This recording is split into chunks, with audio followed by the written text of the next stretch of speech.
Ito mga Halloween products. Yan, mga Halloween things, mga candies, mga marshmallows at kung ano-ano pa. Ganito, may candies po siya sa loob.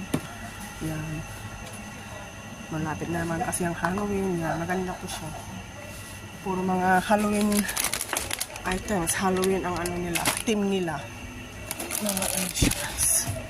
Mga marshmallows, sweets, candies. Yan, mga mallows plus, lahat na andyan na. Yan.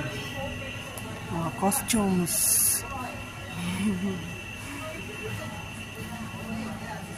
Mga ito rin po, mga fun po siya guys, fun. Ang cute niya. Oh, fun siya. Pindutin mo lang ito. Ito pa ito.